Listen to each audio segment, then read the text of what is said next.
Good evening ma'am. Good evening Swani. Swani, जो question class में कराया था वही क्वेश्चन पूछने बैठ गई तुम? मैम तो हम खुद से ट्राई कर रहे थे। हाँ, क्लास में ही कराया क्लास था वो क्वेश्चन बेटा। एक बार क्लास नोट्स रिवाइज कर लिया करो, है ना। रिवीजन किए थे तो पहले क्वेश्चन वो क्लास में। दूसरी कॉपी में किया था। हाँ।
यस, आज हम स्टार्ट करेंगे।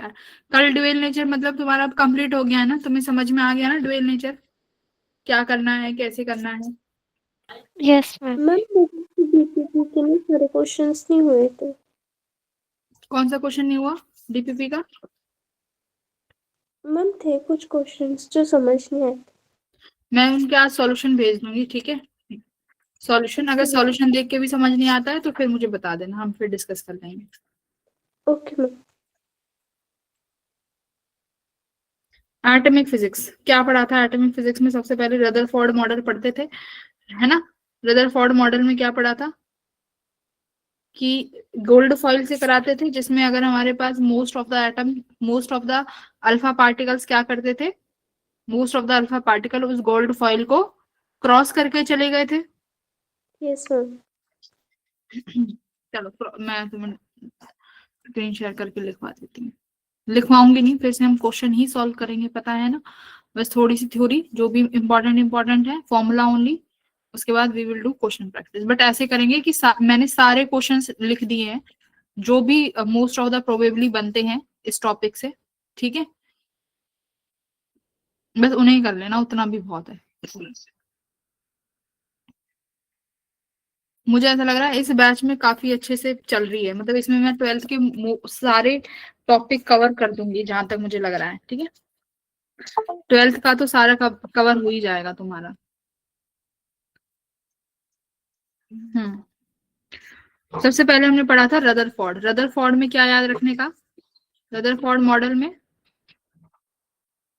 Gold leaf experiment. Gold foil से, गोल्ड फॉइल ली थी और अल्फा के पार्टिकल्स लिए थे, है ना। और इनमें क्या कराया था, अल्फा पार्टिकल्स गोल्ड फॉइल में जाके इंसिडेंट कराए थे। क्या देखा गया कि सारे ज्यादातर पार्टिकल स्ट्रेट आउट पास हो जाते हैं विदाउट डेविएशन, है ना। बहुत लिटिल अमाउंट में क्या होता है, कुछ डेविएट करते हैं। जिसका स्कैटरिंग फॉर्मूला देखो, कभी पूछा तो नहीं है, बट अगर स्कैटरिंग फॉर्मूला अगर कभी आ जाए याद रखना। आज तक तो नहीं पूछा है, बट स्टिल ये स्कैटरिंग फॉर्मूला है 1/sin4θ/2, ठीक है। ये theta is a scattering angle. Theta क्या है?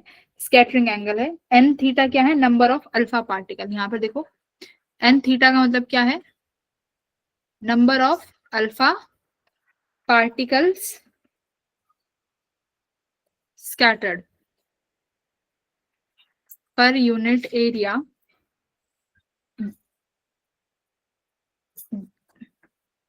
जिनका स्कैटरिंग एंगल कितना है? अल्फा है, थीटा है, ठीक है। जिनका स्कैटरिंग एंगल कितना दिया हुआ है? थीटा। अगर मैं तुमसे ग्राफ की बात करूं तो मेरे पास इनके बीच में ग्राफ कैसा आता है, देखो। अगर मैं एक्स डायरेक्शन में क्या प्लॉट कर दूं, नंबर ऑफ पार्टिकल्स यानी N theta, number of particles scattered. Y direction में, एक्स डायरेक्शन में लिख दूं स्कैटरिंग एंगल थीटा। थीटा क्या है? स्कैटरिंग एंगल, ठीक है। तो जैसे जैसे स्कैटरिंग एंगल बढ़ेगा क्या होगा, नंबर ऑफ पार्टिकल्स क्या होते जाएंगे? बहुत कम होते चले जाएंगे। तो इनके बीच में बेटा कुछ इस तरीके का ग्राफ आता है, ठीक है, कुछ ऐसा ग्राफ आएगा एन थीटा और स्कैटरिंग एंगल के बीच में। क्लियर हुआ? N number of particle, theta क्या है, स्कैटरिंग एंगल, बस इतना ही याद रखना है, वैसे नहीं पूछा जाता बट स्टिल।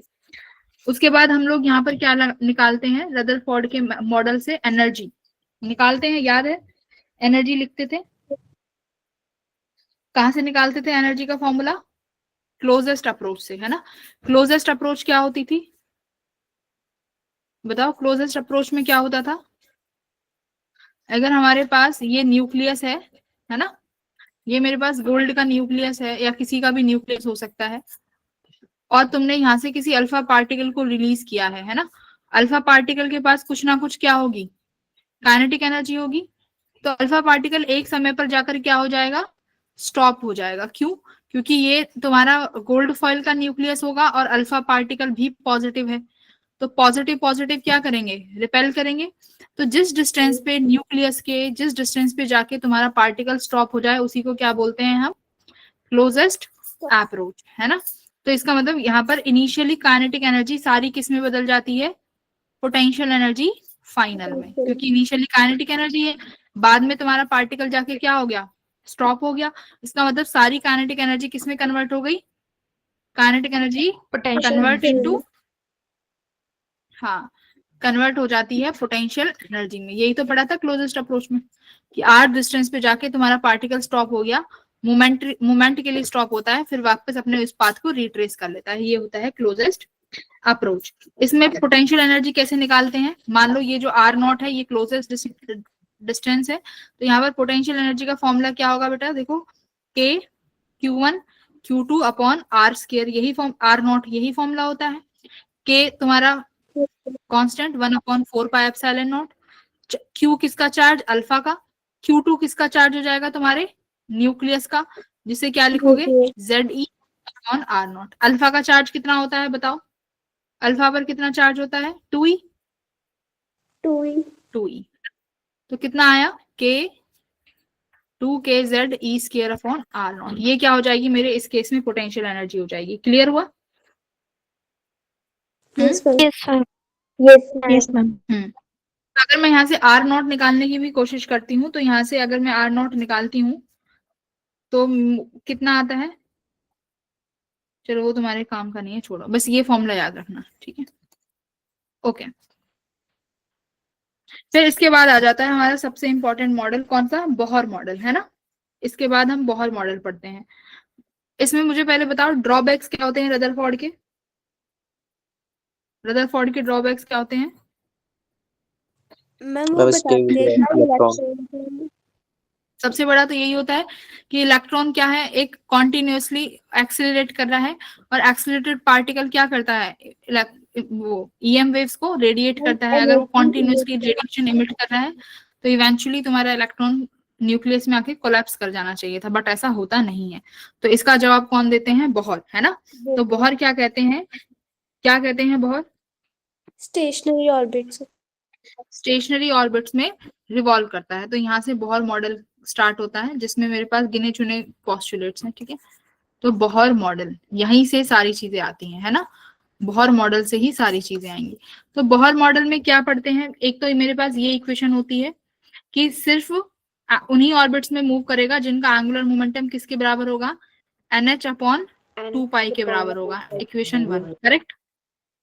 सेकंड क्या कहता है कि सर्कुलर ऑर्बिट्स होंगी जिसमें सिर्फ और सिर्फ कौन सा फोर्स लगेगा, mv स्क्वायर बाय आर किसके बराबर होगा, इलेक्ट्रोस्टैटिक्स के 1/4 पाई एप्सिलॉन नॉट, ZE तुम्हारे न्यूक्लियस का चार्ज, E तुम्हारे इलेक्ट्रॉन का चार्ज अपॉन आर स्क्वायर। याद है F सेंट्रीपिटल को F इलेक्ट्रोस्टैटिक्स के बराबर करते थे कि अगर मेरा यहाँ पर ये न्यूक्लियस है और इस न्यूक्लियस के अबाउट कोई इलेक्ट्रॉन रिवॉल्व कर रहा है, तो मान लो न्यूक्लियस से इस ऑर्बिट की दूरी r है, तो ये फोर्स कौन सा लगाएगा, न्यूक्लियस और इलेक्ट्रॉन के बीच में कौन सा फोर्स लगेगा, इलेक्ट्रोस्टैटिक फोर्स। तो वही Q1 Q2 upon R square, वही फॉर्मूला है, ठीक है।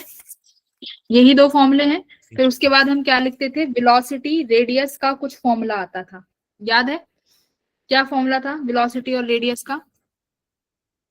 इसमें फिर एक चीज और पड़ी थी, मेरे पास मान लो एनर्जी लेवल्स हैं, है ना, ये मेरा ग्राउंड लेवल है जिसे n इक्वल्स टू 1 बोलते थे।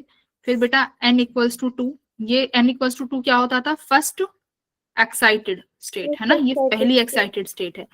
तो पहली excited state n equals to 2 पे आई, n इक्वल्स टू 1 पे मेरा ग्राउंड स्टेट होगा।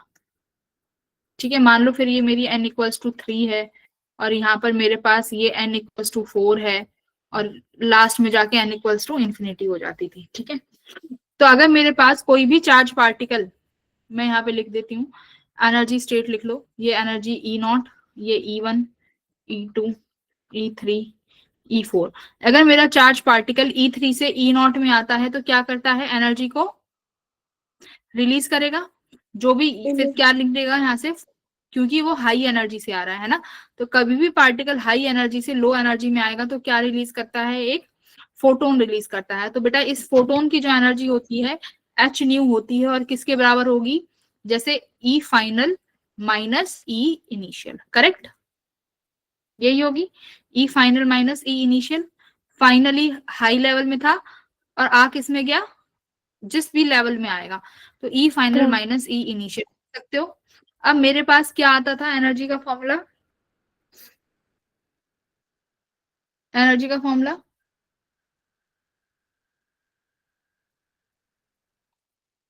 -13.6 Z square upon n square. N square. Z क्या होता था? एन, एन तो तुम्हारा शेल का नंबर, energy level, N is energy level, Z is atomic number. Atomic number. Atomic number, है ना। ऐसे लिखते थे एक्स, ये ए होता था, ये जेड होता था, करेक्ट। ए एटॉमिक मास है, जेड क्या है? Atomic number. तो जेड एटॉमिक नंबर है ना बेटा, एटॉमिक नंबर। तो यहां से मैं अगर E F minus E naught, E F H nu को क्या लिख सकती हूँ? H C upon lambda. E final क्या लिखोगे? -13.6 Z square upon N final square. ये प्लस का साइन हो जाएगा बेटा, माइनस माइनस देखो, plus 13.6 Z square upon N initial का स्क्वायर। मैं क्या कॉमन ले लूं यहाँ से? H C upon lambda equals to 13.6 Z square common ले लूं, क्या बच जाएगा यहाँ पे?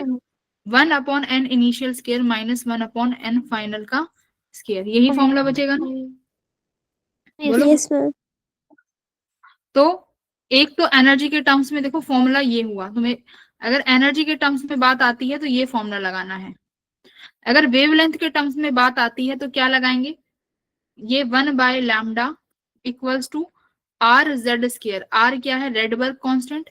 क्या हो जाएगा? 1 N initial minus 1 upon N final का स्क्वायर, करेक्ट। तो लेमडा के लिए ये वाला फॉर्मूला लगाएंगे, सिखाया था। और एनर्जी के टर्म्स में ये लगाएंगे, अगर एनर्जी पूछी है तो ये, वेवलेंथ पूछा है तो ये फॉर्मूला। ठीक है, यस मैम। बात समझ आ गई। फिर उसके बाद मेरे पास कुछ टर्म्स होती थी कि वेलोसिटी रेडियस किस पे डिपेंड करती है। बताओ वेलोसिटी का टर्म किस पे डिपेंड करता है? वेलोसिटी और रेडियस। हाँ देखो, मैं यहाँ पे लिखवा देती हूँ। Ma'am we radius, not Z upon N. Radius proportional होती है एन स्क्वायर अपॉन जेड के, ये याद रखना है। वेलोसिटी, वेलोसिटी बोलो। Z upon N. Very good, velocity किसके होती है? जेड बाय एन के, एन। है ना। और यहाँ पे आर एन का जगह हम क्या लिख सकते थे? ये आर एन की जो वैल्यू होती है एग्जैक्टली होती है N square upon Z into a nought, है ना। और ए नॉट क्या हो जाती है? अगर n की वैल्यू 1 है और z की वैल्यू 1 है, यानी ये हाइड्रोजन एटम का पहला शेल एनर्जी मतलब ग्राउंड स्टेट, वो क्या हो जाएगा? ए नॉट, जिसे हम क्या बोलते हैं? ए नॉट को बॉहर रेडियस, याद है इसको हम यस क्या मैम। बोलेंगे? Yes ma'am. रेडियस को ए नॉट। अगर वैल्यू 1, जेड की वैल्यू 1, जेड 1 किसके लिए है? सिर्फ और सिर्फ हाइड्रोजन के लिए। तो हाइड्रोजन। हाइड्रोजन का ग्राउंड स्टेट, अगर हाइड्रोजन ग्राउंड स्टेट में है तो उसका जो रेडियस होगा उसी को क्या बोलेंगे? Bohr radius. तो रेडियस की value N square by Z, velocity Z by N. और बोलो, और किसका लिखते हैं? मुझे यहाँ से टाइम पीरियड का बताओ क्या हो जाएगा? टाइम पीरियड का, टाइम पीरियड क्या बताया था? 2 pi R upon velocity Z square upon N square. Distance equals to speed into time, है ना। तो टाइम क्या हो जाएगा, डिस्टेंस अपॉन स्पीड। तो डिस्टेंस यानी रेडियस, तो रेडियस का कितना है बेटा, N square upon Z. Speed का कितना है, जेड मल्टीप्लाई एन। तो टाइम पीरियड का क्या हो गया, N cube upon Z square, correct. Similarly ये टाइम का हो गया, फ्रीक्वेंसी का कितना हो जाएगा,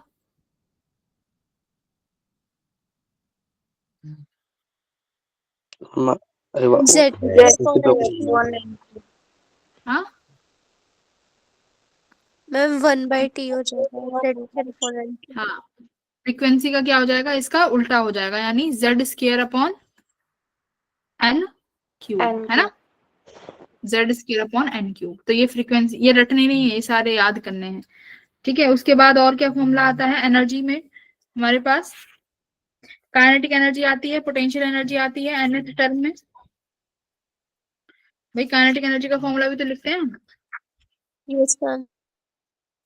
हाँ, तो वो भी बताओ, energy of electron in nth orbit, वो लिखते हैं।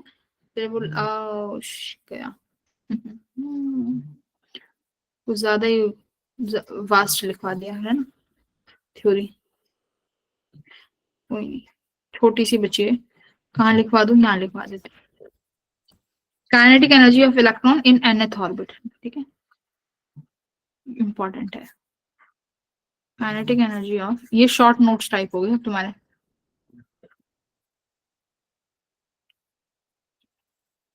क्या हो जाएगी बताओ, क्या फॉर्मूला होता है काइनेटिक एनर्जी का, याद है किसी को, 1/t। कैसे निकलेगी। अभी तो mv स्क्वायर बाय आर को किसके बराबर रखा था, ये सेंट्रीपिटल फोर्स है, इसको इलेक्ट्रोस्टैटिक फोर्स के बराबर, यानी 1/4πε0 जेड ई इंटू ई स्क्वायर। अब ये इलेक्ट्रॉन के लिए तो यहाँ पर ई स्क्वायर आ जाएगा, ठीक है, अपॉन आर स्क्वायर, ठीक है।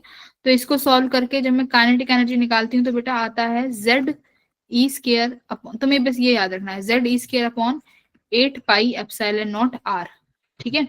अगर तुमसे कि मेरे पास इस ऑर्बिट में कितना एनर्जी है बता दो, तो ये फॉर्मूला रख देना, जेड एटॉमिक नंबर है, आर उसकी रेडियस है जिस ऑर्बिट में होगी वो, और ये काइनेटिक एनर्जी है, ठीक है। ये आर एन है, आर एन का मतलब समझ गए ना, आर एन उस nth ऑर्बिट की रेडियस होगी, है ना। आर एन क्या है, रेडियस ऑफ nth ऑर्बिट जिसका पूछा है, क्लियर है ना, बोलो। यस फिर मैम। पोटेंशियल एनर्जी आती है, पोटेंशियल एनर्जी का क्या रिलेशन होता है, पोटेंशियल एनर्जी किसके बराबर होती है, minus Z E square upon 4πε0 R, clear. Total energy किसके बराबर हो जाएगी, minus Z E square upon 8πε0 R. Relation क्या है इन तीनों के बीच में, बताओ देखो, kinetic energy kinetic energy equals minus negative. Of total energy, और kinetic energy equals to half of potential energy. Potential energy जो है काइनेटिक एनर्जी के आधा है ना।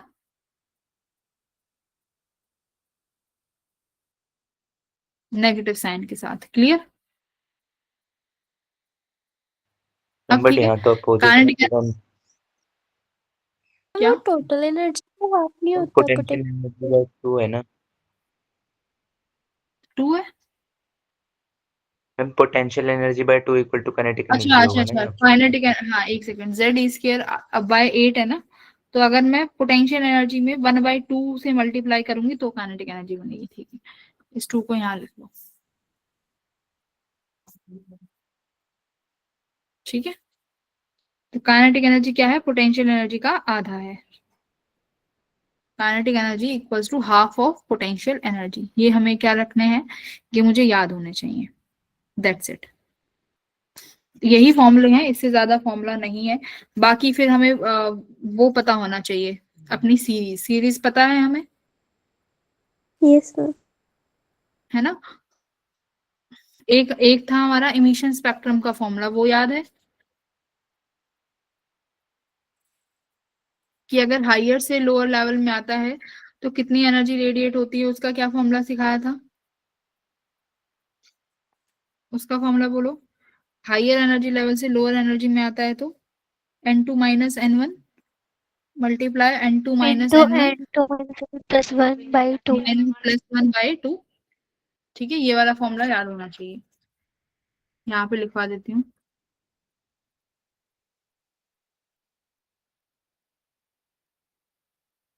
नंबर ऑफ इमिशन लाइंस, है ना, कितनी इमिशन लाइंस बनेंगी, मतलब अगर हाइयर एनर्जी लेवल से, जैसे यहाँ पर आ जाओ, यहाँ पे लिखवा देती हूँ। मान लो कोई भी इलेक्ट्रॉन हाइयर एनर्जी से लो एनर्जी पे आ रहा है तो कितनी लाइन इमिट करेगा। ठीक है, इसका मेरे पास क्या फॉर्मूला होता था,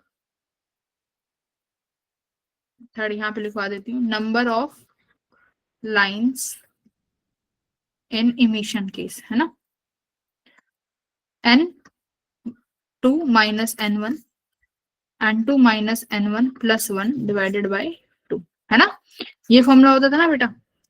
ठीक है, अब Yes, sir. अब हमारी होती थी बाल्मर सीरीज और वो वाली सीरीज।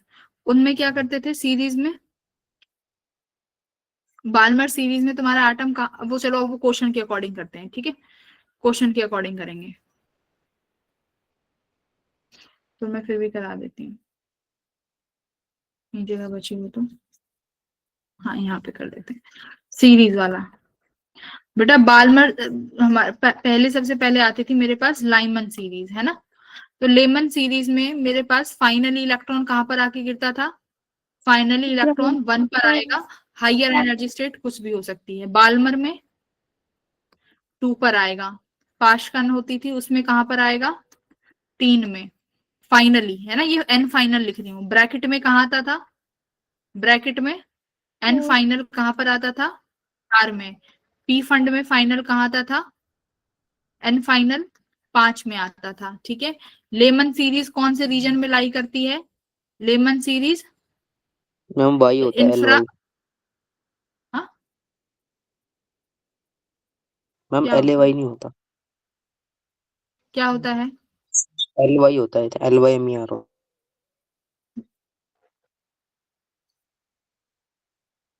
ठीक है, लाइमन सीरीज के एन फाइनल 1 में होगा। मुझे अब बताओ कौन किस रीजन में लाई करेगा, लाइमन किस में लाई करती है, यूवी में, UV region. Yes, Yes, ma'am. sir. Ultraviolet. Balmer, Balmer visible, Yes, ma'am. Paschen infrared. Infrared. infrared, ma'am बाकी सारी और इंफ्रारेड। अब ये सब इंफ्रारेड में दिखाया था उस दिन, ये सब इंफ्रारेड में। अब उसके बाद देखो, मेरे को अगर बोला जाए लाइमन सीरीज के लिए मैक्सिमम वेवलेंथ बताओ, देखो अगर क्वेश्चन आता है मैक्सिमम वेवलेंथ का, तो इसका अगर वेवलेंथ मैक्सिमम है तो इसका मतलब देखो एनर्जी क्या होती है, एच सी अपॉन लैम्डा, मतलब उस जो फोटोन रिलीज हुआ है, मतलब मेरे पास ये एनर्जी लेवल्स है ना, तो एनर्जी लेवल से इलेक्ट्रॉन आएगा तो यहाँ से कुछ फोटोन रिलीज होगा। जो फोटोन रिलीज हुआ है अगर वो मैक्सिमम वेवलेंथ का है, इसका मतलब एनर्जी मिनिमम होगी। एनर्जी मिनिमम होगी तो मतलब वो नियरेस्ट से गिरेगा ना आके, नियरेस्ट से। तो लाइमन के लिए क्या हो जाएगा, वो नियरेस्ट 2, है ना। अगर लैम्डा मैक्स चाहिए तो क्या हो जाएगा लाइमन के लिए, वो फाइन, वो वाली इनिशियल वैल्यू क्या हो जाएगी, 2 से आया होगा। मेरी बात समझ में आ रही है। Yes ma'am. Yes, देखो ma'am. हाँ, तो अब सबके लिए यहाँ पर अलग अलग लिखो। तो अगर ई अगर क्या है, मिनिमम है, दैट मीन्स लैम्डा मैक्सिमम होगा, तो तुम्हारा इलेक्ट्रॉन इनिशियली किस लेवल में होगा, एंड इनिशियल 2 में होगा। कौन सी सीरीज है ये, लाइमन के लिए, करेक्ट, लाइमन सीरीज के लिए। एंड इनिशियल किस में होगा, 3 में होगा, अगर कौन सी सीरीज है, बाल्मर में। क्लियर, ऐसे एक एक बढ़ाते चले जाओगे। अगर ई मिनिमम चाहिए, लैम्डा मैक्सिमम चाहिए। अब अगर मुझे ई मैक्स चाहिए बेटा, ई मैक्सिमम चाहिए यानी लैम्डा मिनिमम हो जाएगा, तो एन इनिशियल क्या हो जाएगा, infinity, for all series. Clear, for all series, her series के लिए अगर तुमसे पूछा जाए मैक्सिमम बताओ कि जो फोटोन रिलीज हुआ है वो मैक्सिमम एनर्जी लेके निकल रहा है, या फिर कहा जाए वेवलेंथ मिनिमम लेके निकल रहा है, मुझे बताओ कि कितनी वेवलेंथ होगी। तो हम इनिशियली कहाँ रखेंगे बेटा, कहाँ पर आ रहा होगा इनिशियली, इन्फिनिटी से आ रहा होगा, चाहे कोई भी सीरीज, चाहे कोई भी सीरीज हो, है ना। क्लियर हुआ ये वाली चीज, मैक्स मिनिमम वाली, हाँ। ये चीज क्लियर हुई किसी को? भाई अगर इलेक्ट्रॉन किसी भी स्टेट में आएगा तो कहीं ना कहीं एनर्जी लेवल से ना, हाइयर एनर्जी लेवल से। तो अगर मेरा सवाल है कि बताओ लाइमन सीरीज में मेरे पास एक इलेक्ट्रॉन आया है, बट उस इलेक्ट्रॉन के पास जो एनर्जी है ना वो मिनिमम एनर्जी है। बताओ कौन से लेवल से आया है? कौन से लेवल से आया होगा भाई? मिनिमम एनर्जी है तो लाइमन फाइनल खुद 1 है, तो इनिशियल कहाँ से आया होगा? 2 से, बाल्मर में 3 से, पाशकन में 4 से, ब्रैकेट में 5, एक एक लेवल बढ़ाते चले जाओ। अगर मैक्सिमम वाला है, अब मैं तुमसे कहूं कि भाई मेरे पास बाल्मर सीरीज में बहुत हाई एनर्जी लेके कोई इलेक्ट्रॉन आया है, फोटोन रिलीज हुआ है, बहुत ज्यादा हाई एनर्जी का फोटोन निकला है, बताओ कौन सा इलेक्ट्रॉन कहाँ से आया होगा? तुम कहोगे मैम इनिशियली शायद वो इन्फिनिटी से आया होगा। ये फिर बेटा एक अल्फा बीटा होता है, अल्फा बीटा गामा स्पेक्ट्रम, है ना। ये बोलते हैं कि second line of Balmer series, first line of Balmer series, first line of Lyman series. तो ये फर्स्ट लाइन सेकेंड लाइन क्या है? फर्स्ट लाइन सेकेंड लाइन क्या है? बोलो क्या है? ये n की ही वैल्यूज है ना।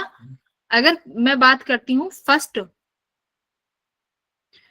सीरीज की, मैंने तुम्हें कराए हुए हैं ये फर्स्ट सीरीज ऑफ, मान लो लाइमन की फर्स्ट सीरीज, लाइमन की फर्स्ट सीरीज में n इनिशियल क्या हो जाएगा? 2। सेकंड सीरीज में क्या हो जाएगा? Second series of Lyman n initial 3। बात समझ में आ गई? अब अगर तुमसे फर्स्ट सीरीज ऑफ बाल्मर पूछे तो क्या हो जाएगा? First series of Balmer line, ये बोलते हैं फर्स्ट लाइन ऑफ बाल्मर। देखो आई एम सॉरी, ये फर्स्ट सीरीज नहीं बोलेंगे, फर्स्ट लाइन बोलेंगे, फर्स्ट लाइन और second line. First line of Lyman series, second line of Balmer series. ऐसे ही अगर बोलते हैं बाल्मर का बताओ फर्स्ट लाइन, तो n इनिशियल 3 हो जाएगा, यानी उसके ऊपर वाली फर्स्ट लाइन बनेगी, सेकंड लाइन उससे ऊपर वाली बनेगी, है ना।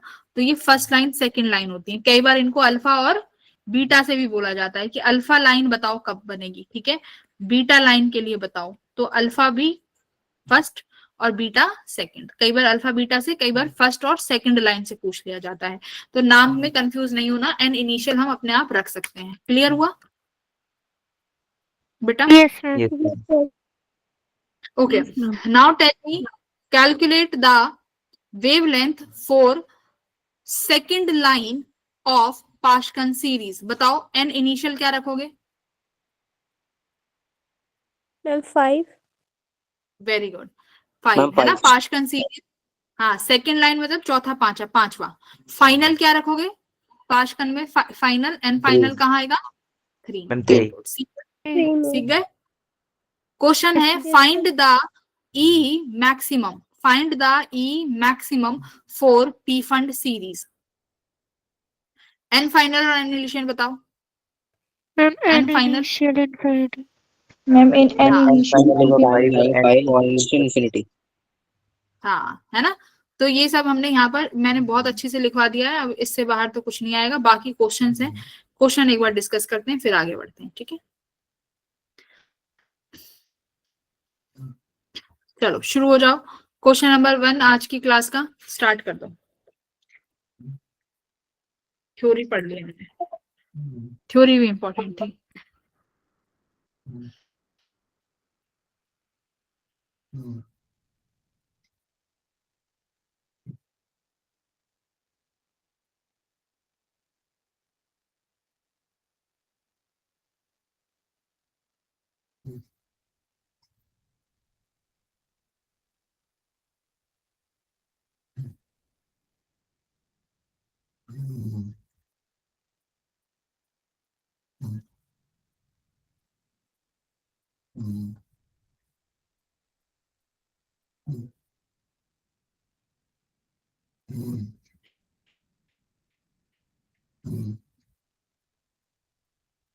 क्लासेस हेल्पफुल लग रही है ना सभी सब्जेक्ट की?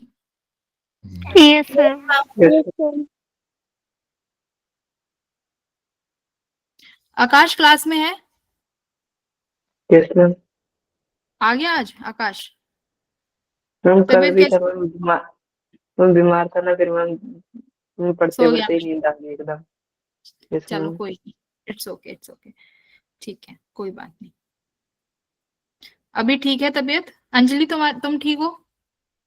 मैम बुखार तो उतर गया सर का भी करते। ठीक है, okay. Anjali are you present? Anjali बेटा? Yes ma'am. अंजलि पता नहीं 1 घंटे बाद रिस्पॉन्स रखती है। ठीक है करो, अंजलि बताओ आंसर। तुम्हारी क्लास भी ज्वाइन करनी पड़ेगी, मैं तुम्हारी क्लास भी ज्वाइन करती हूँ।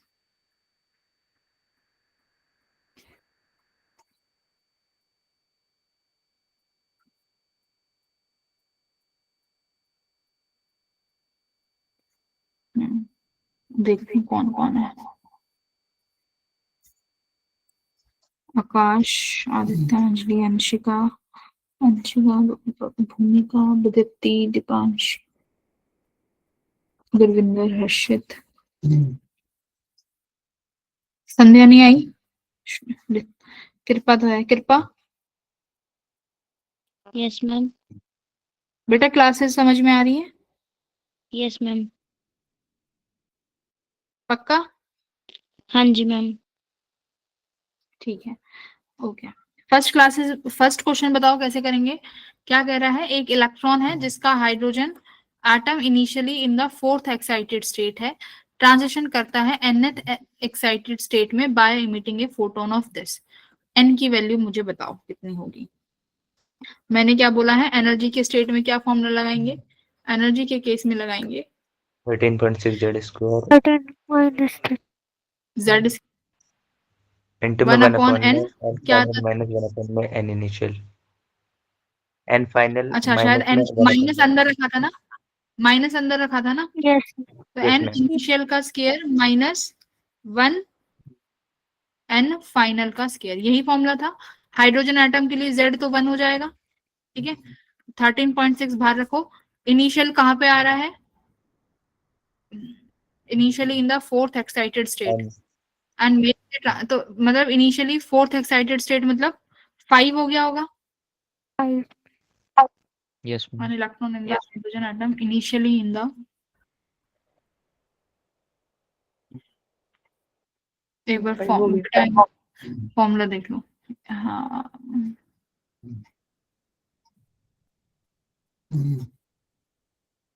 1 upon N initial minus 1 upon N final, ठीक है।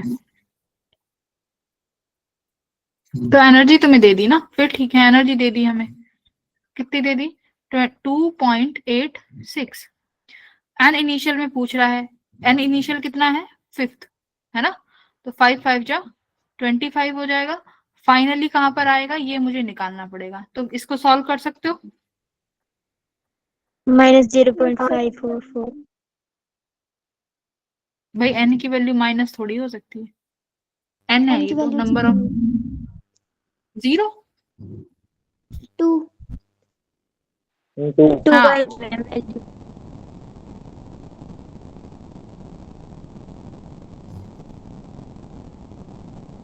एन की वैल्यू बेटा 2 आ रही होगी,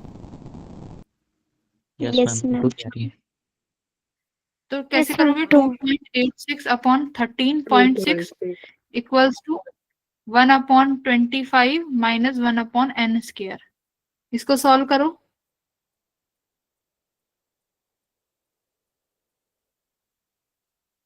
टू 2.86 डिवाइडेड बाय 13.6 कितना बनेगा? कुछ इक्वेशन प्लस माइनस में कुछ गड़बड़ करी है क्या? ये शायद मेरे हिसाब से N final minus N initial का स्क्वायर होता है। एक सेकंड यहाँ दोबारा देखो, -13.6 प्लस, मैंने यहाँ पर 13.6 बाहर माइनस लिया, ये एन इनिशियल का स्क्वायर,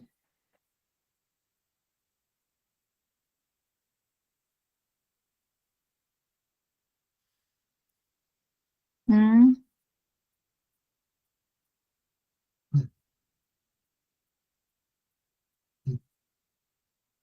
मैम आंसर क्या है? 2 आंसर 2 है। आ गया क्या 2? नहीं मैम। Yes ma'am. क्या यस? आ गया।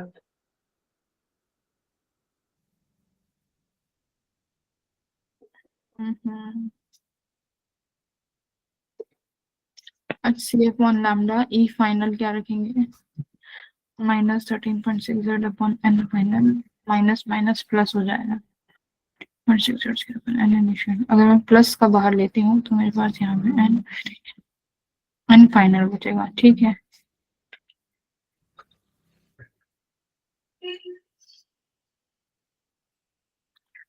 then atom in the fourth extent make a transition to the nth energy viability। Initial क्या कह रहे हो?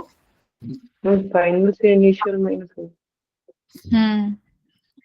मैं वही कह रही हूँ, यहाँ पे ये साइन कन्वेंशंस में गड़बड़ हुई है। ये फाइनल माइनस इनिशियल वाला लिखते हैं ना फॉर्मूले में। एक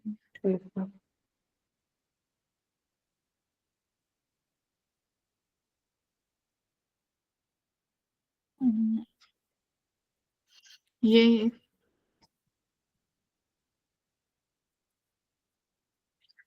फिर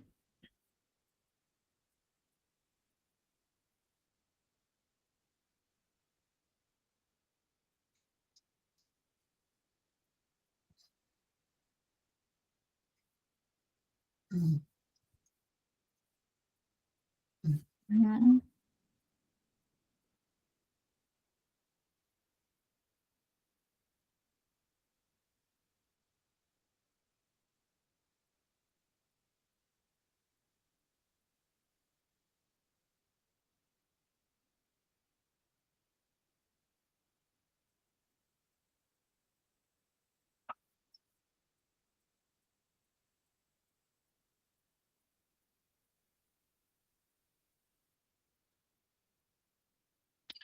एक सेकेंड।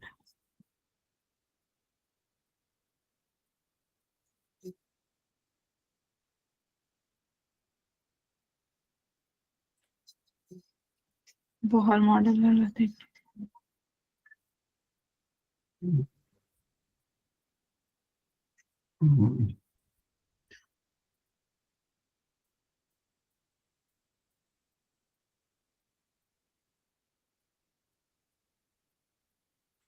कल मैंने बोला था कि एक बार नोट्स उसके पढ़ के आना, एक बार देख के नहीं आए तुम?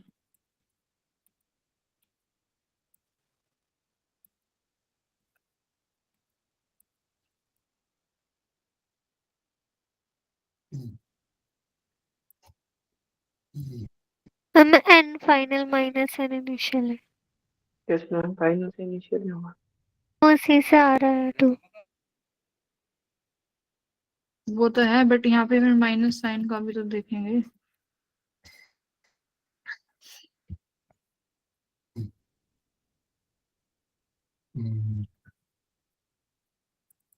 रिसोर्स शीट में बचा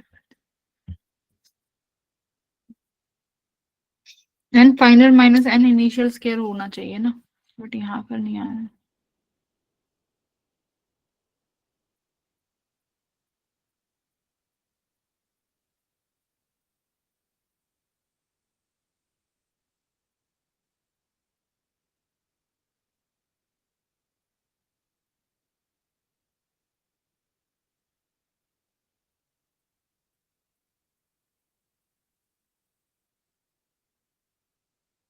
या फिर बाहर माइनस साइन लिया होगा।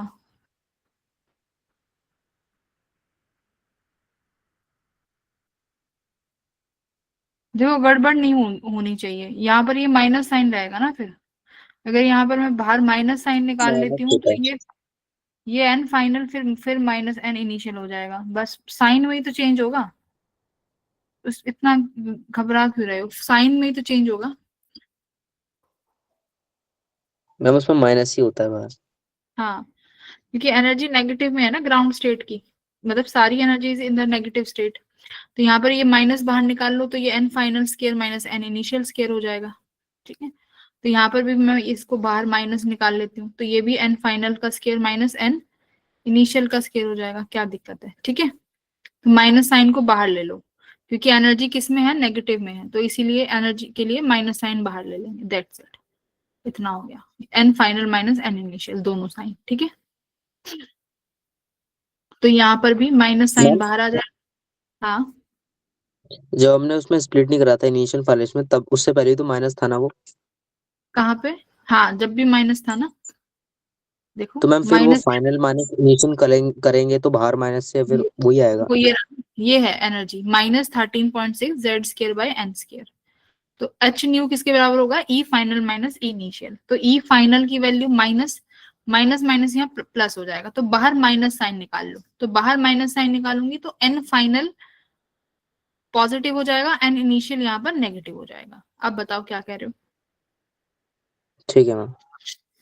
ठीक है, तो बाहर माइनस क्यों लिया है, क्योंकि एनर्जी नेगेटिव में आनी चाहिए, इस वजह से बाहर नेगेटिव ले लिया, दैट्स इट। और अगर तुम इससे करते हो तो उस पर साइन अलग आ जाएंगे, गड़बड़ नहीं होगी। तो यहाँ से बाहर माइनस का निकाल लो, माइनस 13.6, तो एन फाइनल का स्केयर माइनस एन इनिशियल का स्केयर, फाइनली मुझे निकालना है। यहाँ पर एन की वैल्यू रख दो, एन स्केयर, और यहाँ पर फाइनल ये क्या है, इनिशियल कहाँ था 5 पे, तो ये वाली वैल्यू हो जाएगी 25। ठीक है, तो 25 यहाँ जाके प्लस का हो जाएगा, इक्वल्स टू ये 1/n2 का स्केयर है। अब करके देखो अब क्या आता है, अब आ जाएगा।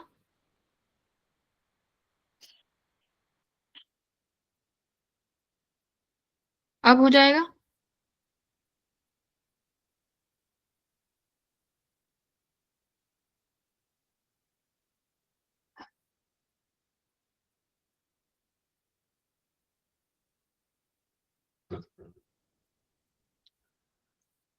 ठीक है, अब एक बार सॉल्व कर लेना इस इक्वेशन तो एन की वैल्यू क्या मिल जाएगी 2। ये वाला क्वेश्चन बताओ।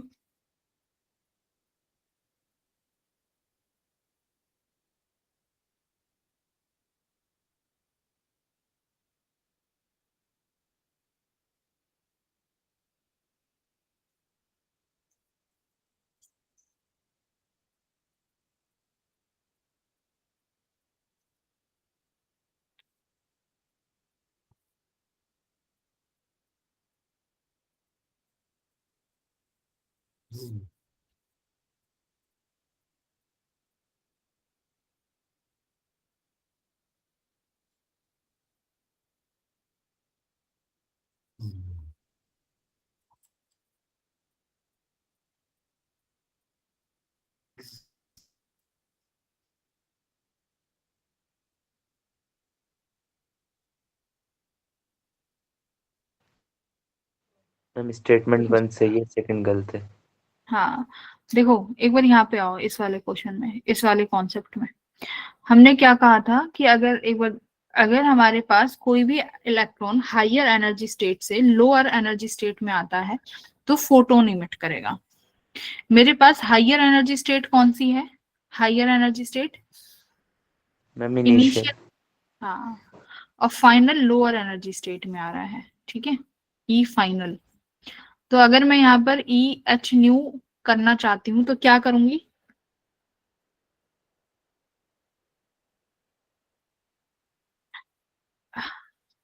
हम क्या करेंगे, हायर वाली में से लोअर घटाएंगे। तो हायर वाला इनिशियल है, फाइनली लोअर में आ रहा है, तो ई इनिशियल माइनस ई फाइनल। तो ई यहाँ पर क्या बनेगा 13.6 जेड स्केयर, ये इनिशियल वैल्यू है, तो यहाँ पर एन इनिशियल का स्केयर, यहाँ पर ये एन फाइनल का स्केयर आया। ठीक है, अगर इसमें से बाहर माइनस नहीं भी निकालते हो, देखो ये बाहर माइनस नहीं निकालते हो, जो कि नहीं निकालना है, अंदर क्या बचेगा, एन फाइनल का स्केयर माइनस एन इनिशियल का स्केयर, ये फॉर्मूला है एग्जैक्ट। मैम ठीक है, एन इनिशियल यहाँ पे नेगेटिव क्यों है? देख लो, एन मैंने प्लस साइन निकाला है ना बाहर, प्लस, अब अंदर बाहर माइनस नहीं है, यहाँ पर प्लस साइन है। तो 13.6 जेड स्केयर को बाहर ले लिया, तो यहाँ क्या बचेगा 1/n फाइनल का स्केयर माइनस 1/n इनिशियल का स्केयर। यहाँ पर थोड़ा ये दिक्कत हो गई थी, देखो यहाँ पे ऊपर से हायर एनर्जी लेवल इनिशियल है, फाइनली लो में आ रहा है, तो इनिशियल में से फाइनल घटाएंगे, है ना। अब ठीक है, तो ये यहाँ पर भी प्लस का साइन करो, तो n final minus n initial का स्क्वायर। तो एग्जैक्ट फॉर्मूला ये है, बाहर प्लस और यहाँ पे n फाइनल में से क्या घटाना है, n इनिशियल घटाना है। कुछ भी भूल जाना, बस फिजिक्स में ये फॉर्मूला मत भूलना, n फाइनल का स्क्वायर माइनस n इनिशियल का स्क्वायर, बाहर भी प्लस साइन है, ठीक है। अब तो इसमें कोई कंफ्यूजन नहीं है। यहाँ पर क्या हुआ था, हाई में से लो घटाना है, बट हाई वाला इनिशियल है ना, हमने देखो यहाँ गड़बड़ कर दी थी, हाई वाला इज इनिशियल, तो इनिशियल में से लो घटाएंगे, लो वाला मेरा फाइनल होगा, ठीक है। तो ये याद रखना। तो यहाँ पर भी इसको प्लस कर दो, ठीक है, बस। अब करते हैं क्वेश्चंस फटाफट फटाफट।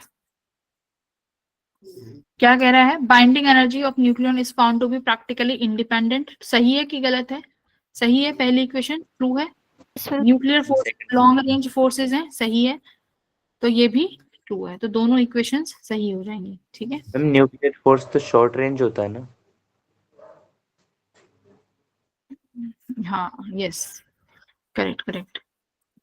न्यूक्लियर कैसे फोर्सेज हैं, शॉर्ट रेंज फोर्सेज है ना। तो ये वाला इक्वेशन क्या हो जाएगी मेरे पास, फॉल्स हो जाएगी, है ना। और क्या प्रॉपर्टीज होती हैं, शॉर्ट रेंज होते हैं और सेंट्रल फोर्सेस होते हैं क्या, सेंट्रल फोर्सेस भी नहीं होते, चार्ज इंडिपेंडेंट होते हैं, है ना। और क्या प्रॉपर्टीज होती हैं, स्पिन डिपेंडेंट होते हैं, है ना, स्पिन पर डिपेंड करेंगे, ठीक है। ये 2-3 प्रॉपर्टीज होती हैं। हाँ, शॉर्ट रेंज होता है, ठीक है। ये वाला करो।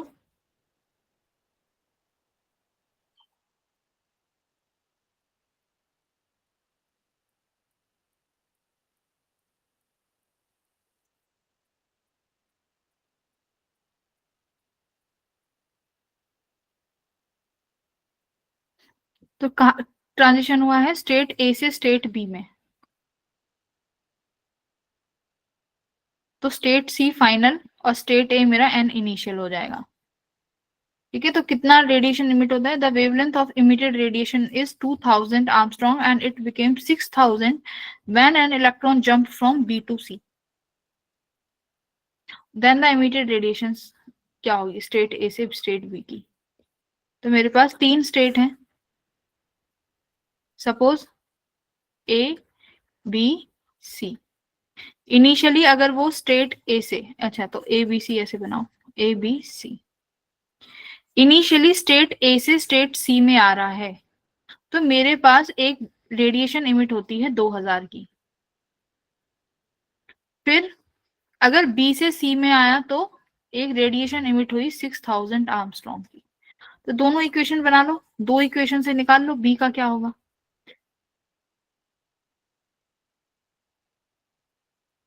ए से बी का पूछा है कितना होगा, तो 2 बार इस इक्वेशन को यूज करो। पहले लिखो E A minus E C is equal to H C upon lambda, given है लैम्डा 2000, ठीक है। फिर क्या लिखोगे, ई बी माइनस ई सी कितना है, एच सी अपॉन 6000। मुझे क्या चाहिए, मुझे चाहिए ई ए माइनस ई बी, दोनों इक्वेशन को माइनस कर दूं।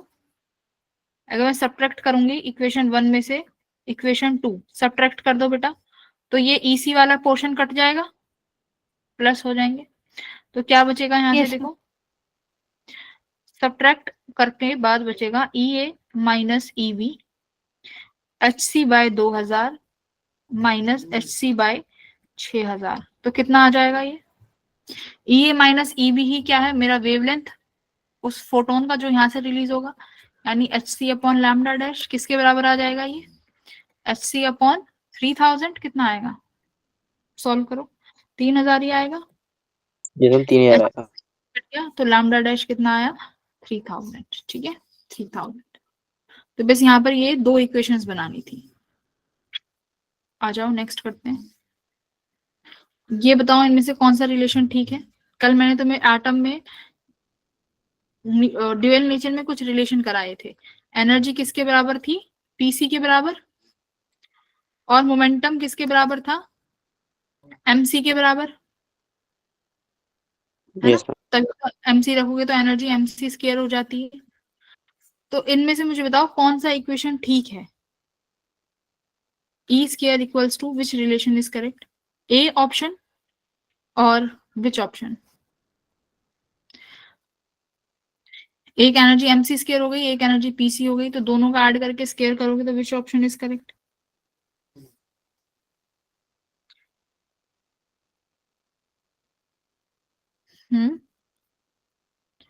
Option number A.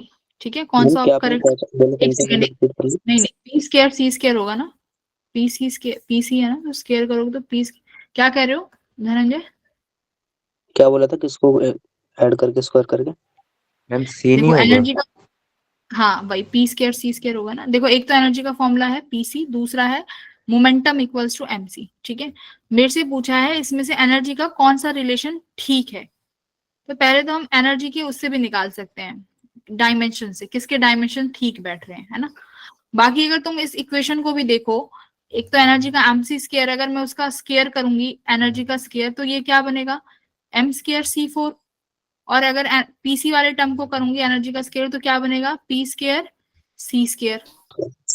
एक हिसाब से भी देखूं तो मैं एनर्जी किसके बराबर होगी, इन दोनों के एडिशन के बराबर ही ई स्क्वायर होगा। तो इसके अकॉर्डिंग मेरा कौन सा ऑप्शन ठीक बैठ रहा है? C option. ठीक है, ऑप्शन नंबर सी। ये वाला बताओ, the frequency of Bohr atom but वो वेरीज विद प्रिंसिपल।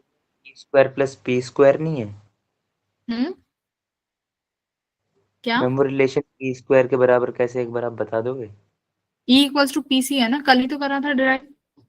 मैम वो तो पता है मैम, वो ई हाँ स्क्वायर के बराबर कैसे आ गया पी स्क्वायर सी नहीं स्क्वायर नहीं, प्लस ये में एम? देखो, ये तुम डायमेंशन से कर लेना, इसका डेरिवेशन नहीं है तुम्हारे सिलेबस में। ओके मैम, ठीक डायमेंशन है, से इसका तो आ रहा है। हाँ इसका सिलेबस नहीं है। ये वाला करो, डेरिवेशन नहीं करना तुम्हें इसका। अभी पढ़ा है फ्रीक्वेंसी किसके बराबर आएगी?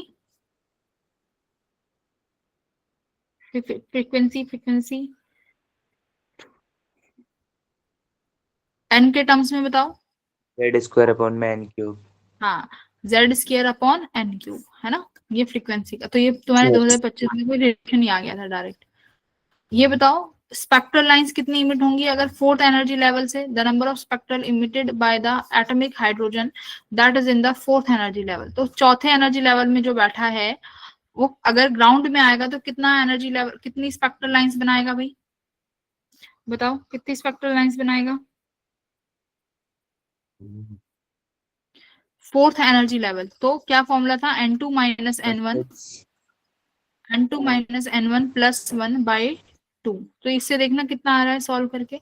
N2 4 है, मान लो ग्राउंड स्टेट में आना चाह रहा है, 4 बाय 2, 2 आ रहा है, 4 में से एक गए 3।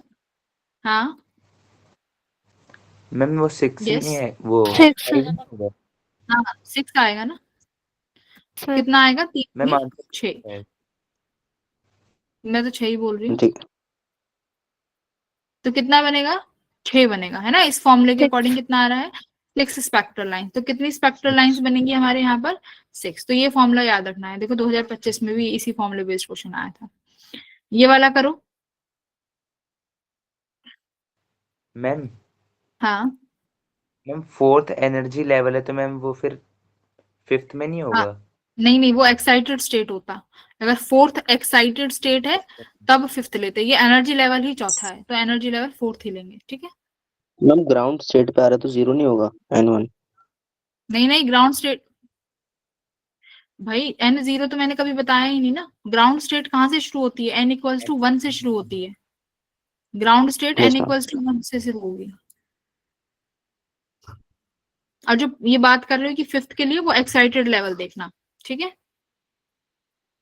ये एनर्जी लेवल है तो एनर्जी लेवल चौथा ही रहेगा, लेकिन एक्साइटेड स्टेट होती तो, अगर फोर्थ एक्साइटेड स्टेट होती तो कौन सा एनर्जी लेवल होता? 5 हाँ, फोर्थ एक्साइटेड स्टेट का corresponding energy level fifth energy आती है ना, फिफ्थ एनर्जी लेवल। तो हम एन की वैल्यू जो लिखते हैं वो क्या लिखते हैं? एन की वैल्यू एनर्जी लेवल से होती है ये। ठीक है, क्वांटम नंबर की मेरे एनर्जी लेवल या ऑर्बिटल नंबर को दिखाता है। ये वाला बताओ, इसमें देखो क्या कह रहा है, मेरे पास एक हाइड्रोजन एटम है जिसका तुम्हें बताना है ratio largest wavelength of Lyman series to the Balmer series. देखो अब वेवलेंथ की बात आ गई तो फॉर्मूला क्या लगाएंगे, 1/λ equals to R Z square 1/n final square minus 1/n initial का स्क्वायर। करेक्ट, वेवलेंथ में यही फॉर्मूला बोला था। अगर हाइड्रोजन एटम है तो जेड की वैल्यू 1 हो जाएगी, 1 हो जाएगी। ठीक है, अब बोल रहा है लाइमन की लार्जेस्ट वेवलेंथ बताओ। लाइमन के लिए एन इनिशियल, लाइमन के लिए एन फाइनल क्या होगा, 1। 1 एन इनिशियल मुझे बता दो, अगर मुझे लार्जेस्ट वेवलेंथ चाहिए, लार्जेस्ट वेवलेंथ मतलब Plus minimum two. Energy, minimum energy तो एन Ma'am, आई two. क्या हो जाएगा, 2, है ना। 2 और सिमिलरली बाल्मर के लिए कर लोगे, एन फाइनल yes क्या ma'am हो जाएगा, आएगा 2 में 2 इनिशियली, अगर हाँ 3, बाल्मर के लिए क्या बनेगी, 3 बनेगी ना। 3 एन इनिशियल, मैंने पहले 5 एन इनिशियल कहाँ से आ रहा होगा, लार्जेस्ट वेवलेंथ मतलब मिनिमम एनर्जी, मिनिमम एनर्जी मतलब जस्ट ऊपर वाले से ही एनर्जी लेवल से आया होगा। तो ये फॉर्मूला याद रखना लैम्डे की टर्म्स में। अगर एनर्जी के टर्म्स में होता तो, एनर्जी के टर्म्स में लिखते तो याद है, energy equals to 13.6 Z square 1/n final square minus 1/n initial का। ये दो फॉर्मूले हैं, ठीक है। मैम आर क्या रखेंगे? हाँ, आर रेड बग कांस्टेंट है, R. ठीक। हाँ, मैम वैल्यू एक बार बताना अप्रोक्स। कांस्टेंट वैल्यू, इससे कुछ फर्क नहीं पड़ेगा, डिवाइड कर दोगे ना। अब वैल्यू थोड़ी ना रखोगे। अच्छा, अब फॉर्म जब आप सॉल्व करोगे तो बेटा इसमें आर की वैल्यू नहीं रखना, इसका रेशो ले लोगे ना, पहली इक्वेशन और सेकंड इक्वेशन दोनों डिवाइड कर देना, आर आर तो कैंसिल ही हो जाएंगे, रेशो लेना है ना। तो जो भी कांस्टेंट वैल्यू हो जो दोनों इक्वेशन में कॉमन आए उनकी वैल्यूज कभी मत रखना, वरना क्वेश्चन बहुत लंबे समय तक सॉल्व करते रह जाओगे, है ना। तो मैम शॉर्टेस्ट फिर भी वे क्या होती है अगर टेम्परेचर निकालना हो तो? क्या मैम अगर निकालना हो, एग्जैक्ट निकालनी हो लैम्डा की तो हाँ वो पेपर में मिलेगी, उसमें 10⁻⁴ में कई बार चेंज हो जाती है, वो तुम्हें पेपर में मिलेगी, याद नहीं रखनी तुम्हें, ठीक है। आर की वैल्यू याद नहीं रखनी, ओके ये हाँ ये याद रखने की जरूरत नहीं है, जो याद रखना है वो याद रखो। In a hydrogen like ion, the energy difference between second excitation state and the ground is this. Second excitation मतलब second excitation energy, यानी यहाँ पे n की जो बात होती है वो कौन सा n होगा, एनर्जी लेवल जो होगा वो थर्ड एनर्जी लेवल होगा। 3 ग्राउंड स्टेट मतलब एनर्जी लेवल जो होगा 1 होगा। 1 तो 3 से 1 में आते वक्त जो एनर्जी का डिफरेंस है वो इतना है। तो पूछ रहा है कि एटॉमिक नंबर बताओ क्या होगा, करो इस क्वेश्चन को, एटॉमिक नंबर। तो तुम लिखोगे यहाँ पे E3 माइनस E1, यही तो करेंगे। E3 माइनस E1 कितना दिया हुआ है, 108, और कितने बराबर होगा, E3 minus 13.6 Z square upon N square, ये प्लस हो जाएगा 13.6 Z square upon N square. अब E3 था तो ये N3 हो जाएगा, ये N1 हो जाएगा, ठीक है। ये मुझे 108 दे रखा है इलेक्ट्रॉन वोल्ट, इसमें से क्या बाहर कॉमन लेना चाहते हो, 13.6 ही ले लो, है ना। 13.6 जेड स्क्वायर, यहाँ क्या बच जाएगा बेटा, N1 square minus 1 N3 square, ठीक है। फाइनली 1 में आया, इनिशियली 3 में था, वही फॉर्मूला बन गया। तो यहाँ से मैं क्या, N1 कितना दे रखा है मुझे, यानी ये N इनिशियल ये N फाइनल, तो कितना है N की वैल्यू, N फाइनल मैम कितने में आ रहा है, 1 फाइनल में। 3 है। नहीं फाइनल तो 1 है ना, N Yes, फाइनल, फाइनल 1 है, इनिशियल 3 है। हाँ फाइनल 1 है, इनिशियल 3 है, तो 3 3 जाए ये 9 हो जाएगा। मुझे यहाँ से इस इक्वेशन को सॉल्व कर दो, 9 एलसीएम ले लेती हूँ तो ऊपर क्या बच जाएगा 8, ये वाली वैल्यू 8/9 हो गई, ठीक है। सॉल्व कर लो, 108 divided by 13.6 equals to Z square multiply by 8/9। Solve करो, आंसर बताओ क्या आ रहा है, मैं चेक करती हूँ। मैम 3 है क्या? वेट,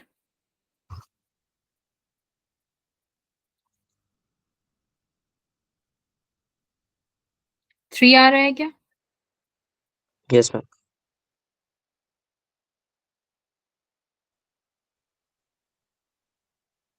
यस मैम 3 आ रहा है। ठीक है, बढ़िया, सही आ रहा है। कितना आ रहा है? एटॉमिक जेड की वैल्यू कितनी आ गई यहाँ पर? जेड की वैल्यू आ गई 3। ठीक है, बहुत सही, एकदम सही आंसर है। इसका बताओ मुझे फटाफट असर्शन। मैम असर्शन गलत है। हाँ, डेंसिटी से क्या रहने वाली है? सेम रहने वाली है, तो ये फॉल्स हो जाएगा। रीजन बताओ। सही है, रेडियस तो क्या होता है? r equals to r naught a की पावर 1/3। तो ये ठीक है कि गलत है? Reason true. मैम ठीक है। यही होता है ना, रेडियस True. r ठीक है नॉट मैम। a की पावर 1/3। Yes ma'am. a क्या होता है? Mass number.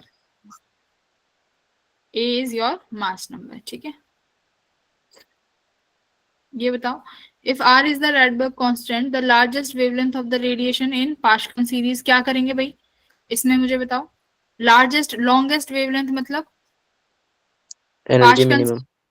हाँ, तो मैम लार्जेस्ट फाइनल वेवलेंथ के एन फाइनल और एन इनिशियल रख लोगे। एन फाइनल क्या हो जाएगा पास्कल के लिए? 3। होगा इनिशियली कहाँ से 4। होगा? 4 4। से। अब इसमें फॉर्मूला क्या यस लिखोगे? 1/λ equals to r z square 1/n final, 3 3 जा 9, एन इनिशियल 16। सॉल्व कर लोगे इसको? Yes ma'am. Yes sir. कितना आ रहा है बताओ, अल्फा की वैल्यू बताओ।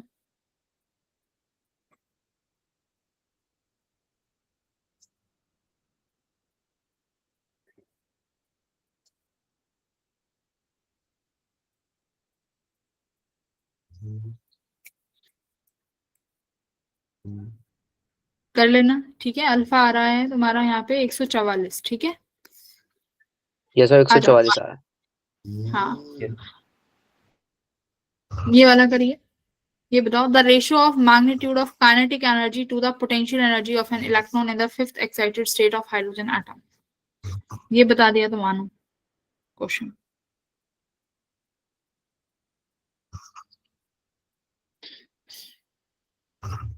किसी भी एक्साइटेड स्टेट में पोटेंशियल एनर्जी और काइनेटिक एनर्जी का रेशियो क्या होता है for any nth state?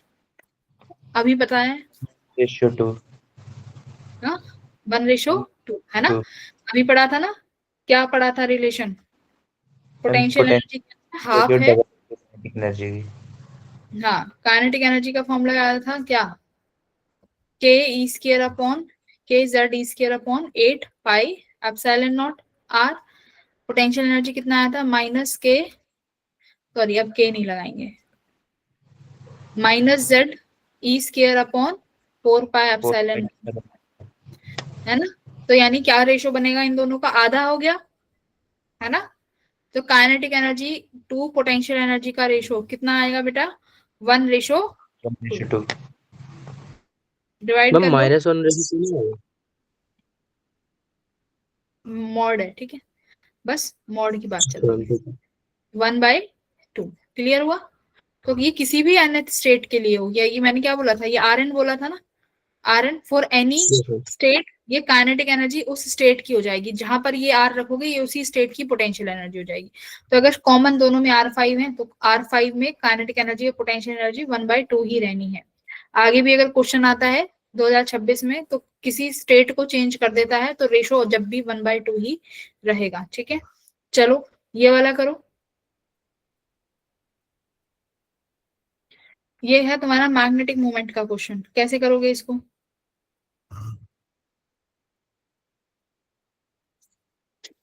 Magnetic moment क्या होता है? मैग्नेटिक मोमेंट का फॉर्मूला? हाँ भाई, √n + n × n + 2। नहीं, मैग्नेटिक Yes, मोमेंट yes. का एन आई ए नहीं पढ़ा क्या? NIA, number of turns current into area, magnetic moment NIA। Yes, ma'am. Yes sir. यही तो है मैग्नेटिक मोमेंट का formula. N number of turns नहीं है तो सिर्फ यहाँ पर क्या हो जाएगा, आई ए। ठीक है, तो अगर इलेक्ट्रॉन बेटा किसी ऑर्बिटल में घूम रहा है सर्कुलर मोशन में, तो एक ही चार्ज ही तो है। अगर चार्ज अगर रोटेट घूमेगा मोशन में तो वो क्या बनाएगा, करंट बनाएगा। तो आई किसके बराबर हो जाएगा मेरा यहाँ पर, करंट इलेक्ट्रॉन पर यूनिट, मतलब इलेक्ट्रॉन मेरा चार्ज अपॉन टाइम। भाई आई यही तो होता है, क्यू बाई टी। तो चार्ज मेरा यहाँ पर ई है अपॉन टाइम। टाइम कितना हो जाएगा, जिस ऑर्बिट में तुम्हारा जिस ऑर्बिट में आपका इलेक्ट्रॉन घूम रहा है, मान लो nth ऑर्बिट में है, तो आप उसका रेडियस लिखोगे यहाँ पे 2 पाई आर, उस ऑर्बिट की रेडियस अपॉन उसका टाइम पीरियड, सॉरी टाइम क्या हो जाएगा, डिस्टेंस अपॉन वेलोसिटी, तो ऊपर v जाएगी, करेक्ट। तो ये मेरा क्या आ गया, EV अपॉन 2 पाई आर, क्या आया, करंट। तो करंट की वैल्यू लिखो यहाँ पे EV upon 2 pi R. Area क्या हो जाएगा बेटा इस सर्कुलर ऑर्बिट का, पाई आर स्क्वायर। तो पाई से पाई कैंसिल हो गया, क्या बचा, EV R अपॉन टू। क्या Yes, यही ma'am. मैग्नेटिक मोमेंट आया है मेरा, EV R बाई टू। अब बताओ रेशो nth के टर्म्स में क्या हो जाएगा, electron nth Bohr orbit has this if mu क्या है तुम्हारा, magnetic moment mu nth orbit के लिए पूछ रहा है, n के टर्म्स में क्या आएगा। तो वेलोसिटी और r की वैल्यू रखो यहाँ पे n के टर्म्स में। देखो वेलोसिटी क्या डिपेंड करेगी, z बाय n। भाई Yes, वेलोसिटी ma'am. किस पे डिपेंड करती है, Z by N. Electronic charge तो कुछ पे डिपेंड करेगा। तो v हो गया z बाय n, और radius n square by N square Z. z। तो z से z कट गया, तो n की कितनी पावर पे डिपेंड कर रहा है मैग्नेटिक मोमेंट, 1 पे. n की कौन सी पावर, 1 पे। तो कौन सा ऑप्शन ठीक हो जाएगा मेरा, बी ऑप्शन। ठीक है, n में मेरा कौन सा ऑप्शन ठीक है, बी ऑप्शन ठीक है। मैग्नेटिक मोमेंट का क्वेश्चन भी हमें ये याद रखना है। ये वाला बताओ कैसे करोगे, कर लोगे, ट्रांजिशन फ्रीक्वेंसी पूछिए, आई थिंक ये कर लोगे तुम। ये वाला करो, ये वाला करो, fermi energy, the radius of nucleus of mass number is this, then the mass number of another nucleus having radius 4 fermi is. ये वाला क्वेश्चन करो।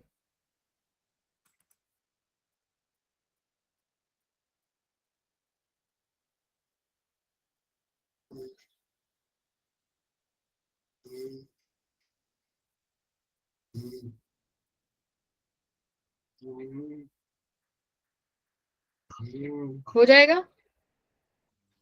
कैसे करोगे इसे, the radius of nucleus of mass number 64 is 4.8 Fermi.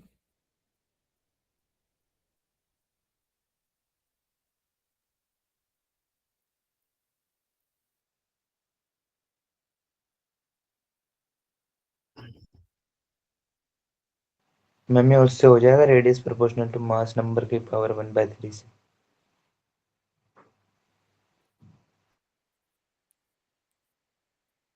हाँ,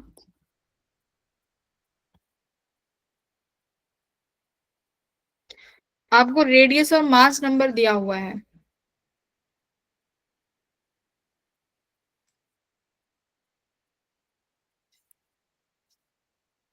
तो हमारे पास R equals to कौन सा फॉर्मूला लगेगा, इसमें एक ही तो फॉर्मूला है, mass number R of naught radius को जो equals to कनेक्ट करता minus. है बस। मैम लेकिन R बस naught तो तो यही, कांस्टेंट होता है. हाँ आर नॉट तो कांस्टेंट है, आर नॉट हट जाएगा। तो अगर मेरे पास पहले वाले केस में मास नंबर 64 था, तो रेडियस कितनी दी हुई है, 4.8। तो आप क्या लिखोगे यहाँ पे, रेडियस 4.8 है, ए कितना है 64 का 1/3, है ना। 4. रुक जाना, हाँ अभी रुको, दूसरे की रेडियस पूछी है, एक second, then the mass number उसका रेडियस, अच्छा रेडियस तो उसी की भी दे दी 4, रेडियस दे दी, तो पूछा है मेरे में ए नॉट क्या होगा। तो मास नंबर नहीं निकाल सकते, ए नॉट का कितना हो जाएगा 1/3। तो इसको कैसे कर लोगे सॉल्व, कर लो इस इक्वेशन को सॉल्व, आंसर बताओ मुझे।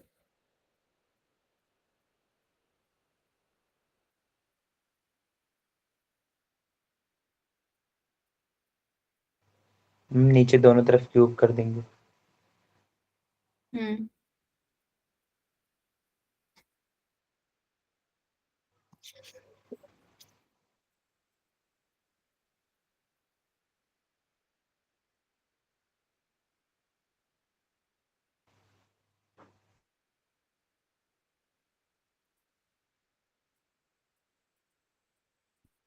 जल्दी बोलो, आंसर निकालो। मैम बट ऐसे तो मैम 64 ही आ रहा है आंसर 64 आ रहा है। मैम, क्योंकि 4 मैम दोनों तरफ क्यूब करेंगे तो ma'am A naught equal to 64 ही आ रहा है। बाकी बताओ।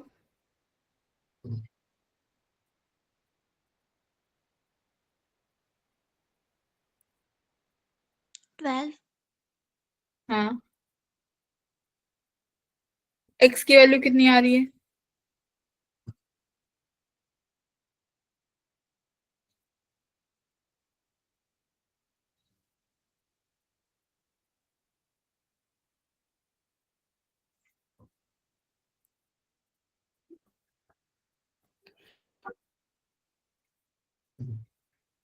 एक्स की वैल्यू आनी चाहिए आपकी 27। आ रही है किसी की? यस मैम, आ गई।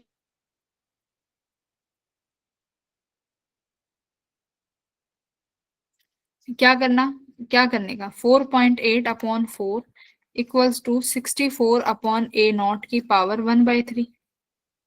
इधर क्यूब कर दो तो क्या हो जाएगा? 4.8 बाय 4 का cube equals to 64 by A naught. Correct. किसके बराबर हो जाएगा? 4.8। 3 बार लिख दो। यहाँ कितने बार लिखोगे? 4 मल्टीप्लाई 4 मल्टीप्लाई 4। कर दो क्रॉस मल्टीप्लाई। कितना बनेगा आंसर? एक सेकेंड, सही किया है ना? 4.8 पे कितना बनना था? 68। Then the number of nucleus. हाँ करो इसको। ये आना चाहिए तुम्हारा 27। ठीक है, एक बार कैलकुलेट कर लेना घर पे बैठ के। मैम ये वाला का 27 तो नहीं आ रहा मैम। नहीं आ रहा क्या? मैम ये इसको ऐसे भी कर सकते हैं, इजी रहेगा। 64 का मैम क्यूब 4 हो जाएगा। हम्म तो मैम ये 16 हो गया नीचे आके। 48 तो बाय ए 16 नॉट। 3।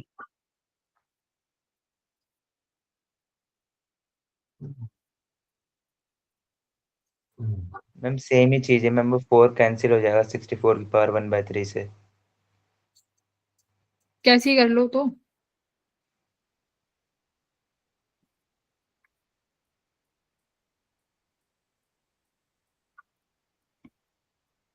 ठीक है, एक बार कर लेना इसको। क्लास में कराया हुआ क्वेश्चन है ये। ये वाला बताओ। Nuclear force do not obey inverse square law. True और false? True. Inverse square law को फॉलो नहीं करते, है ना? सही बात है। स्पिन डिपेंडेंट है, सही बात है। Yes ma'am. चार्ज इंडिपेंडेंट है, सही बात है, बट सेंट्रल फोर्सेस नहीं है। ये ये गलत गलत है मैम। बात है, तो फॉल्स हो जाएगी। स्टेबिलिटी जो है इनवर्सली प्रोपोर्शनल टू है पैकिंग फ्रैक्शन के, ये बात भी सही है, ट्रू है। ठीक है। मैम पैकिंग फ्रैक्शन क्या है? पैकिंग फ्रैक्शन तुमने जब केमिस्ट्री पढ़ी होगी तो शायद तुमने पढ़ा होगा ना, सेल का साइज कितना है और उसमें कितने नंबर ऑफ इलेक्ट्रॉन्स कहाँ कहाँ स्पेस्ड हैं। उसी तरीके से ही पैकिंग फ्रैक्शन होता है। पैकिंग फ्रैक्शन का मतलब न्यूक्लियस के टर्म्स में ऐसे समझो, मान लो देखो न्यूक्लियस का साइज इतना है। ठीक है, अब मेरे पास कुछ दो न्यूक्लियस हैं। ठीक है, इस साइज में न्यूक्लियस में सिर्फ मेरे पास कुछ नंबर ऑफ इलेक्ट्रॉन, कुछ नंबर ऑफ प्रोटॉन और न्यूट्रॉन है, सपोज करो, या सिर्फ 4। ठीक है, यहाँ पर मेरे पास नंबर ऑफ प्रोटॉन और न्यूट्रॉन दोनों को मिला के सिर्फ 4 बनते हैं न्यूक्लियन। यहाँ पर मेरे पास ये नंबर बहुत बढ़ जाता है ना? ये बहुत बढ़ गया तो पैकिंग फ्रैक्शन क्या हो गई? इंक्रीज हो गई ना। तो मेरे यहाँ पर न्यूक्लियस की स्टेबिलिटी क्या हो जाएगी? घट गई, क्योंकि नंबर छोटे से स्पेस में ही क्या है, नंबर ऑफ इलेक्ट्रॉन और नंबर ऑफ प्रोटॉन बहुत ज्यादा हो गए, है ना? तो ये उस स्पेस में क्या होगा, प्रोटॉन प्रोटॉन एक दूसरे को रिपेल करने लगेंगे।